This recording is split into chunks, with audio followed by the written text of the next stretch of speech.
All right, guys, I thought I'd get on here and make a quick video of a little tech tip. So as you can see, that is the original Jeep fender. Now, I had it all pretty well shaped in, but I have to cut that back lip. And as you can see, this back lip has a ridge here. It goes around the snake pocket. Just creates a little accent just up against the bed there. It curves all the way around it. It also goes along this step, comes in there, and as you can see, I don't have the set, right? So here's the tech tip. Let me get this flipped around for you.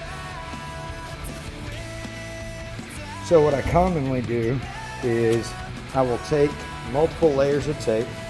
I'll tape it on, and as you can see, I got little reference marks here, just so I don't have to tape the entire area, right? So little reference marks, that way I can measure from my edge to here and know that my tape is lined up.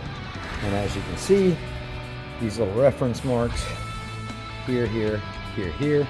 That way I know exactly where my line is. And then of course I draw a line for where the bead roll is going to be. I've already started bead rolling this. I don't know if you can see that in the video. I've already started bead rolling this. I got to go around here and then get the edge trimmed in, and then of course around there. Now, the beautiful part of the tape pattern is multiple things. One, it's quick, easy, it's cheap, it's a good way to get an exact, definite line.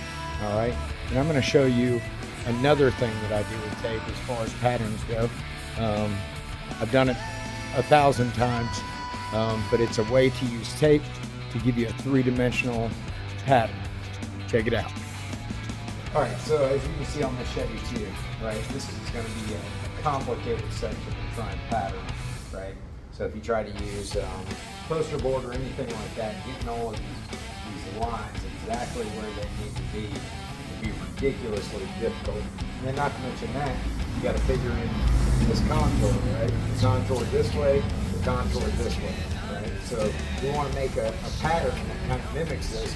That way when we're making our piece of metal over on the bench, we can kind of get exactly what we want to do. Now, these tape patterns, they won't give you so much hold an exact contour. There's a way to do it where you multi-layer and get it dangerously close. Of course, you'll have to fine-tune it in after the fact, but it'd be a real quick, easy, cheap way to kind of make, say you had to make a patch pattern for this.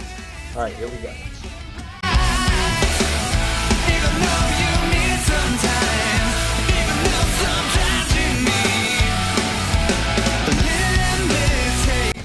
All right, so you see I laid it all down straight, making sure to put it as tight as I can, get all of the bubbles out that you can, right?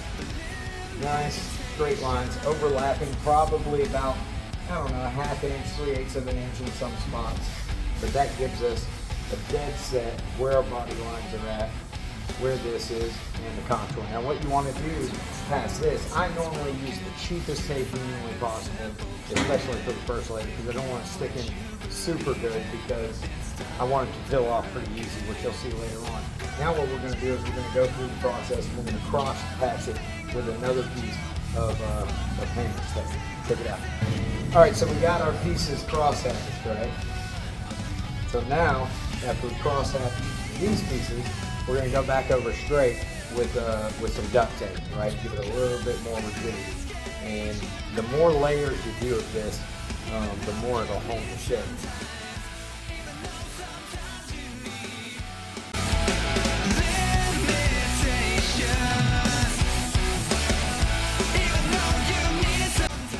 Now you can see these little areas that are trying to pop up. You want to get those down as much as humanly possible. So force them down, get the air bubbles out. And then also, if you look back here, I went ahead and folded the blue tape into my flange, right? So you can get flange marks out of them. And of course, we need this line right here. We're going to try and get this line, the body line in it, and then the top line. Now up here, it's going to be a little bit raggedy because there's some tacks there from where there was a crossbar. So now that we got that going, we're going to get this edge wrapped around, fine-tuned, and then I always go back with a Sharpie and mark all of my lines just for a double reference. All right, guys, now you can see you got your three-dimensional template, gives you your contour, your body line, also gives you this body line. And this is stuck in just a little bit, but the tape holds the contour that you tape it at, right? So that gives you basically a rough idea of your three-dimensional shape, along with all your body lines, your flange, and any of the information that you need. You just you mark it on the tape. You lay this out on some metal, right?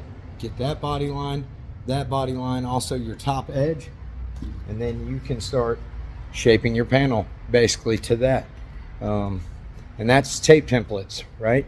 You can use it for this. I'll switch it to get a dead set edge, right? To mimic an edge that you have existing and you're recreating it, or you can use your tape templates to do that if you're making a patch panel and you need some dead set information on your patch panels. That's your quick tech tip for today.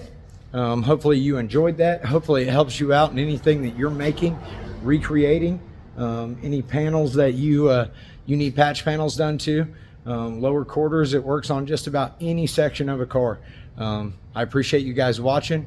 Of course, like and subscribe, tell your friends about us, and you guys have a great day.